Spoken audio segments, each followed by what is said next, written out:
चिट्ठी में क्या लिखा था? सत्य घटना। आभास को एक असाइनमेंट के लिए ऑफिस की ओर से अमेरिका भेजा जा रहा था। कागजों और फाइलों की जिम्मेदारी रेवा ने अपने हाथों में ले ली। अपनी डिग्रियां और सारी फाइलें संभालने के बाद उसने आभास के कागजातों को हाथ लगाया तो उसके हाथ में एक बंद लिफाफा लगा। ऊपर आभास के देहरादून के बोर्डिंग स्कूल का पता था और भेजने वाले का नाम गिरीश खन्ना लिखा था। यह तो उसके पिता का नाम है। 11 वर्ष पुरानी चिट्ठी आखिर अब तक खोली क्यों न गई? उसकी उत्सुकता सर्वोत्कर्ष पर पहुंच गई, पर उसके संस्कारों ने उसे रोक लिया। जिसके नाम की चिट्ठी है उसे ही खोलना चाहिए। यही सोचकर वह आभास के लौटने का इंतजार करती रही। ऐसा नहीं था कि इस लिफाफे पर इससे पहले उसकी नजर नहीं पड़ी थी, बल्कि तब भी उसने आभास को टोका था, पर उसी ने बात बदल दिया था कि यह सचमुच ही खोलना भूल गया था। कारण जो भी रहा हो, पर आज इस बात का फैसला करके ही रहेगी। वैसे तो वह आभास को पिछले 10 सालों से जानती थी। दोनों इंजीनियरिंग कॉलेज में साथ थे। वह उसकी बेस्ट फ्रेंड थी। दोनों की दोस्ती को देखते हुए रेवा के मम्मी पापा ने उनके जॉब लगने के 2 वर्ष बाद उनकी शादी करा दी थी। आभास के परिवार के नाम पर बस माँ थी। उन्हें विवाह से कोई ऐतराज ना था, बल्कि बेटी की खुशी में ही उनकी खुशी थी। एक छत के नीचे तीनों बेहद खुश थे। जब दोनों के प्रेम के प्रतीक का जन्म हुआ तो सब खुशी से फूले नहीं समाये। अच्छा हुआ जो उसका स्कूल में दाखिला नहीं कराया, अब वही पढ़ेगा। उनके बरसों की तमन्ना पूरी होने जा रही थी। इसी अवसर पर खुश थे, मगर आभास को माँ की चिंता थी।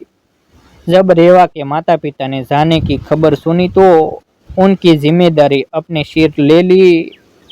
अब उनकी सारी चिंताएं खत्म हो गई। 2 हफ्ते का बाद का टिकट था तो भाग दौड़ कर दंपति ने लगभग सारे काम निपटा लिए। थोड़ी बहुत शॉपिंग रह गई। इन्हीं ख्यालों में खोई रेवा आभास के कमरे में दाखिल होते हुए पूछ बैठी, आभास, इस लिफाफे का क्या करना है? रख लो बिना खोले। हाँ। और कितने साल नहीं खोलोगे? आजीवन नहीं खोलूंगा। पर ये तुम्हारे पिता की चिट्ठी है, आखिर देख तो लो कि इसमें लिखा क्या है। क्या होगा? सफाई दी होगी कि क्यों गए हमें छोड़कर? तुम नहीं जानती कि उन्होंने हमारे साथ क्या किया था। वह मुझे और मेरी माँ को बेसहारा छोड़ गई थी जब मैं मात्र 6 साल का था। बाद में चिट्ठी लिखकर मुझे अपनी ओर खींचना चाहते हैं।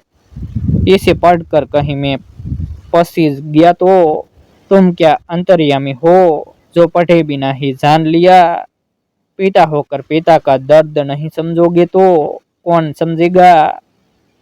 ये सब मुझसे मत कहो। उनको समझने के चक्कर में माँ का अपमान नहीं करना चाहता। ताउम्र उन्होंने जो तपस्या की है उसकी तौहीन नहीं करना चाहता। आई एम सॉरी आभास। मैं माँ के प्रति तुम्हारे श्रद्धा का सम्मान करती हूँ, पर सच्चाई से मुंह मोड़ने के मामले में तुम्हारा विरोध करती हूँ। तुम चाहे जो सोचो, पर आज ये बंद लिफाफा खोलना ही होगा। अपने लिए ना सही, अपनी माँ के लिए ही कम से कम देखो तो कि वह कहना क्या चाहते हैं। आखिरकार पूरे 11 साल बाद खुली चिट्ठी में सब कुछ धुंधला सा था। भाव भी और शब्द भी। एक पीले से कागज पर जो अक्षर दर्ज थे वह कुछ इस प्रकार थे, प्रिय आभास, तुम्हारे 18वें जन्मदिन पर तुम्हें यह चिट्ठी लिख रहा हूँ। हर पिता की तरह मैं भी अपने पुत्र पर गर्व करता हूँ। हाँ, तुम कह सकते हो कि मैं तुम्हारी तकलीफों में साथ नहीं था, पर बेटा तुमसे दूर भी नहीं था। तुम्हें याद है उस रोज जब तुम साइकिल से गिर गए थे? तुम और तुम्हारी साइकिल दोनों को घर तक पहुंचाकर मैं चुपचाप निकल गया था। और जब क्रिकेट खेलते हुए तुम्हारा हाथ टूट गया था तो मैंने ही प्लास्टर लगवाया था।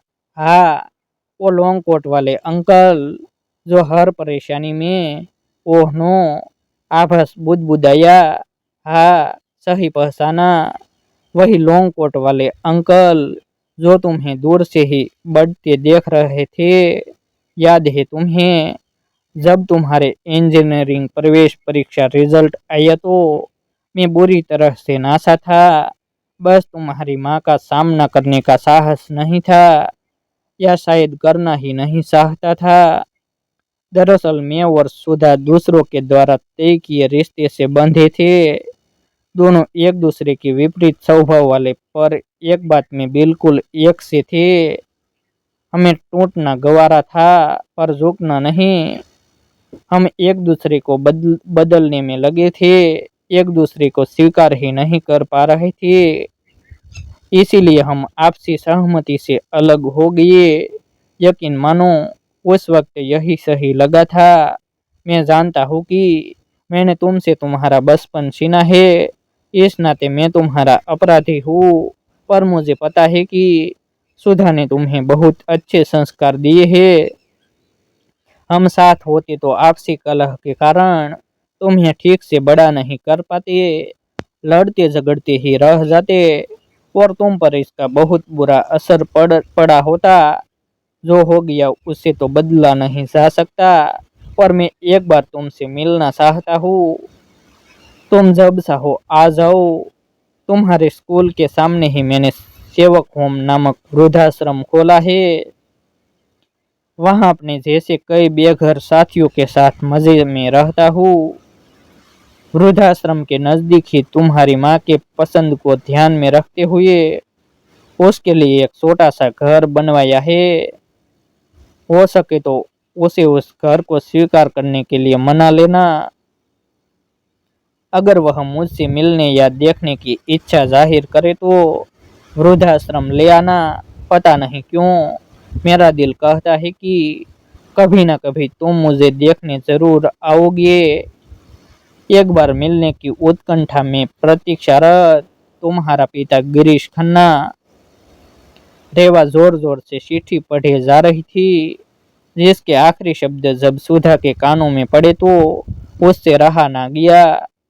आंसुओं में डूबे चेहरे के साथ वह कमरे में दाखिल हुई और बहू के हाथ से चिट्ठी लेकर पढ़ने लगी।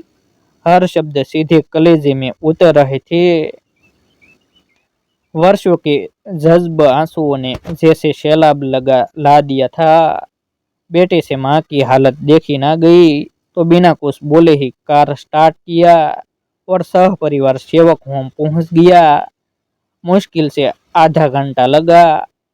पिता दूर नहीं बल्कि उसके आसपास ही थे। गेट के अंदर पहुंचते ही अगरबत्ती की तेज खुशबू नथनों में भर गई।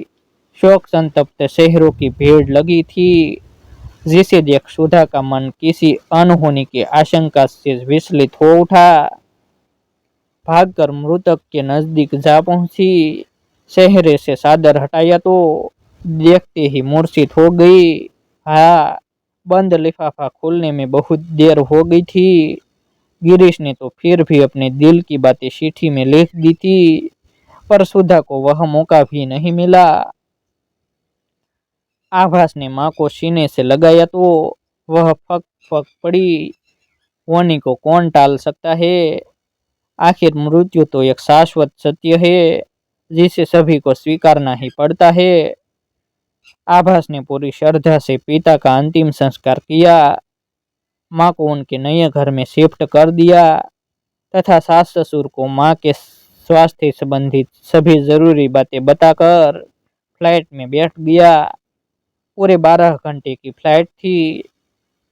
चुपचाप बैठा पिछले 15 दिनों के बारे में सोचने लगा। गुजरा वक्त काफी उथल पुथल भरा रहा था। खिड़की से बाहर आसमान ताकता यही सोच रहा था कि क्या होता अगर बंद लिफाफा खुला ही ना होता। बहुत कुछ अनकहा अनसुना रह जाता।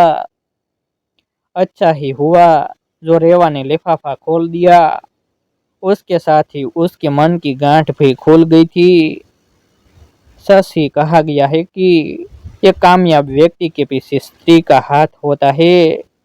यह विचार मन में आते ही रेवा का हाथ अपने हाथों में लेकर बोला, thanks for everything, my pleasure. Reva जो प्रतीक के साथ कार्टून मूवी देखने में व्यस्त थी, मुस्कुराकर आंखों में आभास को आश्वस्त किया। भले ही वे पिता के जीते जी मिल न सके, मगर आखिरी दर्शन करने का सौभाग्य अवश्य मिला था। ऐसे ही नए नए वीडियो देखने के लिए हमारे यूट्यूब चैनल सब्सक्राइब करें, वीडियो को लाइक करें और अपने मित्रों के साथ शेयर करें। फिर मिलते हैं एक नई स्टोरी के साथ।